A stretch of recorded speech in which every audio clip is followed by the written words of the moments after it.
Bonjour, je suis de retour sur YouTube à la bonne franquette avec une webcam au lieu de ma caméra.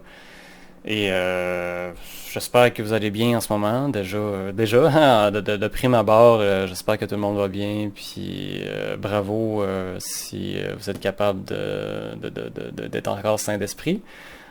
Moi, ça fait longtemps que je ne le suis plus, donc ça ne changera pas grand-chose. Mais c'est ça, je suis de retour pour un défi de Sylvain Demanti. Un booktuber du Québec. Ça fait longtemps que j'écoute les booktubeuses et booktubeurs que je me dis que moi aussi j'écoute parler de livres sur YouTube. Je suis beaucoup plus gêné par exemple qu'avant. Je suis pas sûr d'être encore à l'aise de faire des vidéos et ainsi de suite. Ça fait vraiment, mais vraiment longtemps que j'en ai pas fait. Je suis vraiment très rouillé. Mais tant qu'à recommencer à en faire, aussi bien parler de livres. Puis si je vois que j'aime ça, je vais continuer. Puis si ça me stresse trop, ben tant pis là, j'ai en masse d'autres projets que des vidéos. Donc voilà. Dans le défi de Sylvain, il est question de... Mais il y a plusieurs catégories. On choisit les défis qui nous intéressent, puis on se lance. Le but, c'est juste de se divertir pendant le mois de confinement en lisant plusieurs livres, en lisant le plus possible pour se changer les idées et ne pas trop déprimer. Donc, le premier livre que j'ai choisi, c'est le défi du dernier livre que j'ai acheté. J'ai acheté le livre Procrastination et j'ai reporté la lecture pendant trop d'années, mais c'est ça, à la mort de Terry, j'ai acheté ce livre-là. Je voulais absolument lire un de ses livres, au moins au minimum dans ma vie, donc j'ai choisi Procrastination parce que je trouvais le titre très drôle. Surtout que je savais déjà que j'allais attendre des années avant de le lire. Ensuite, dans la catégorie autobiographie, j'ai choisi Homme d'affaires malgré moi et c'est aussi pour le défi du livre que j'ai acheté, voilà, très longtemps. Le premier livre que j'ai acheté, que j'ai toujours pas lu, c'est lui. J'ai acheté ça au début de mon entreprise, quand que j'étais très jeune, ça fait quasiment 16-17 ans. Donc, c'était pour m'inspirer à l'époque. Ça parle de quelqu'un qui crée une entreprise de vêtements. C'était pas vraiment mon secteur d'activité à l'époque, même si je me suis toujours intéressé à la mode durable et non à la mode qui se jette à chaque année, là. Bon, je suis en train de faire un montage, puis j'ai remarqué à ce moment-là que je m'égare pendant des heures en parlant de ma passion pour les vêtements. Donc, je vais juste couper ça, puis mettre moi avec mon nain de jardin à la place.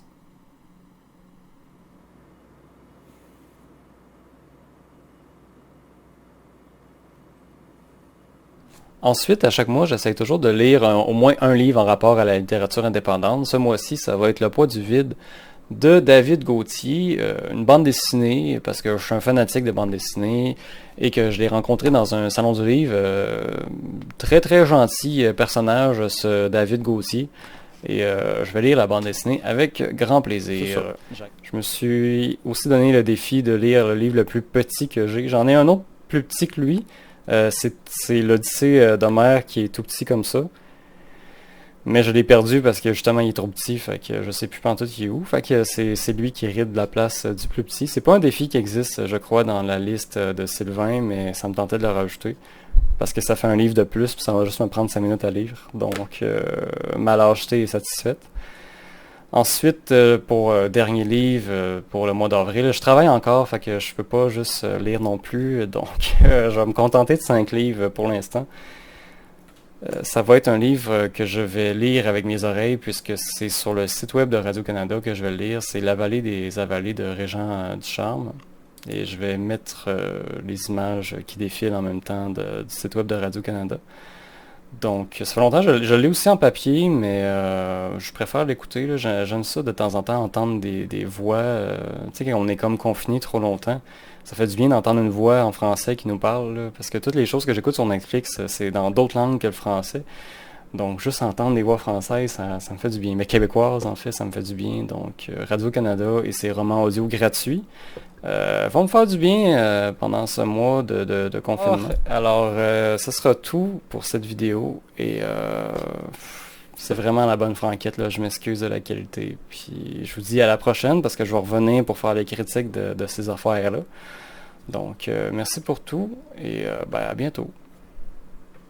Et j'espère que tout le monde a remarqué cette affaire-là qui fait peur dans mon décor. Je suis vraiment fier d'avoir récupéré ça de la poubelle.